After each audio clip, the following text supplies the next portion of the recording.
What's up, everyone? Sean here. Hope you're having a great week. I am happy to announce I got the old poke here this week, so I'm feeling okay so far. Now, if you are Canadian, or even if you are in some states, you may have heard of a little fast food chain, kind of like Dunkin' Donuts, but it's called Tim Hortons, or Timmy Ho's as we affectionately call it here in Canada. Now, I don't care too much about the coffee, to be honest, but there's no denying that this chain has a following, especially here, like no other. You see people lined up out the door for this stuff like every morning, like this stuff is laced with LSD or whatever, which might actually make it taste better. Nevertheless, we here on this channel, we're smart. When you see something like that, you might start to wonder, hey, like, how can I invest in that? How can I get in on some of that action? And well, I'll be honest with you, I kind of left it since, not working from home. I haven't really gotten a lot of Tim's, but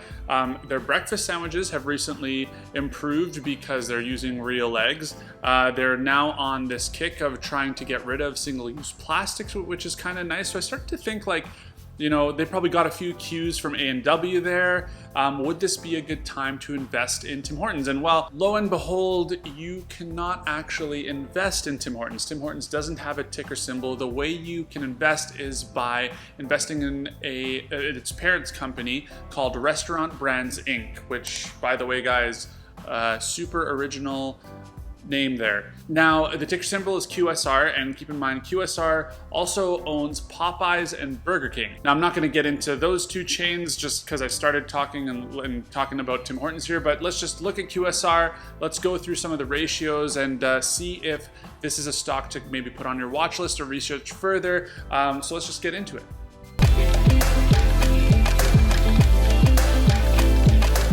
All right, guys, so here are some key points from the last quarterly call on April 30th. So things you guys should know is that QSR is actually, it's in growth mode. That is sort of the goal of the parent company, is to expand Tim Hortons plus its other brands. The stock has recently enjoyed some increases due to good news in its recent quarterly call, that sales have started to improve again and an increase. They have increased sales in Burger King and Popeyes. They have increased online sales with Tim Hortons, and QSR has put growth on hold during COVID, but is now back in the mode of expanding and building more stores. So Popeyes is set to expand by 1,000 stores across several countries, and Burger King has doubled in size since 2012, but they kind of quoted, well, that's just the beginning. So there's plans to expand Burger King as well. Tim's has grown to more than 200 stores in China. I actually didn't know that Tim Hortons was expanding into China, so that's kind of cool. So let's just go ahead, guys, pull up some of these ratios and look at some stats. So this chart here is the information is valid as of the afternoon of May 6th. The ticker symbols there are listed up top. I put McDonald's just to the side, just so that you guys have something to compare it to. Now, McDonald's is a much larger company, not so much in growth mode, but it just can kind of put some of these numbers in perspective for you. So I just put that there, but we're not going to talk about McDonald's. So Restaraunt Brands, Inc., QSR is a ticker symbol, stock price sitting around $68, market cap of $21 billion, and earnings per share of 1.7. Now, there's a price to earnings ratio there that's quite high. You can see it's a little bit higher than the McDonald's brand there. A price to sales ratio of 5.29 and price to book ratio of 9.05. So a little bit high. Like, if you're a value investor, you'd see these numbers and say they're a little bit high, but they're actually pretty competitive when it comes to looking at the fast food industry in general. So you do have to kind of compare these to industry. Price to earnings is a little bit higher than McDonald's, but price to sales is lower than McDonald's. And you don't have a price to book ratio for McDonald's. You know what? If you guys want to look at McDonald's, I actually have a video that I did about it. But essentially, McDonald's has done a lot of stock buyback and stuff, which has made the price to book, debt to equity, and current ratios kind of null right now. Looking at the PEG, it's actually lower than McDonald's too. So the PEG is competitive there at 1.13. Debt to equity ratio 357.47. That seems quite high. But again, these guys are expanding, so they're borrowing a lot of money in order to do that. And this number is actually lower than most of the competitors in the fast food industry. So a bit of a yellow flag, but probably not going to stop you there. Current ratio 1.48. I think that's pretty healthy there. Its gross margin and it has been steady at 56 57%.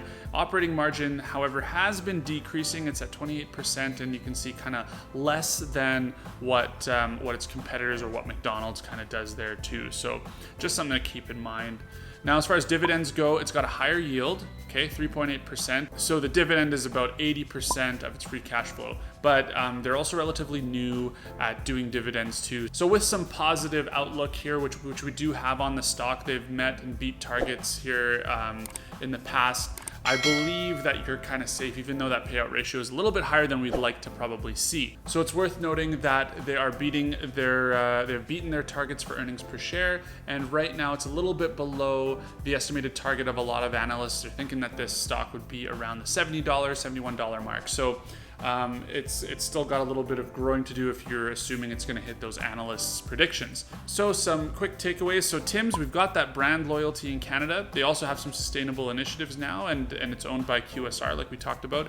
QSR is in growth mode, so high debt is indicative of that growth, but it's below the industry average. It's demonstrated growth in the last quarter and has plans to continue rapidly expanding its chains. It's pretty much putting COVID behind it, but it kind of depends how some of these other countries that it operates in are kind of going to do as well. And what I also kind of liked about this is that it has a mix of brands that don't really cannibalize each other's market. So Tim's kind of probably more focused on breakfast and lunch, more of a breakfast and coffee kind of place, more similar to Dunkin' Donuts. Burger King, not like that. It's more of a competitor with, let's say, McDonald's. Popeyes, more chicken focused, more of a competitor with KFC. So I like that these restaurants don't kind of serve the same purpose. So I kind of like that about these three brands as well. Now, at the time of recording, I don't actually own any of the stock, but doing the analysis, it does seem a little bit attractive. So if you get a decent yield, plus you get that growth potential, that's kind of a sweet place to be when you're looking for stocks. So what are your guys' thoughts? I think I would definitely consider this as part of maybe a dividend portfolio because it's got a decent dividend with some growth potential there. Like I said, I don't own any of it now, but when I finish kind of going through all my current portfolios and optimizing my ETFs and stuff, I might look at QSR as a buy here. It could be something attractive if it's got some USD left over. So guys, let me know your thoughts. Hope you've enjoyed the video. Have a great week. Spread the wealth. See you in the next one. Bye.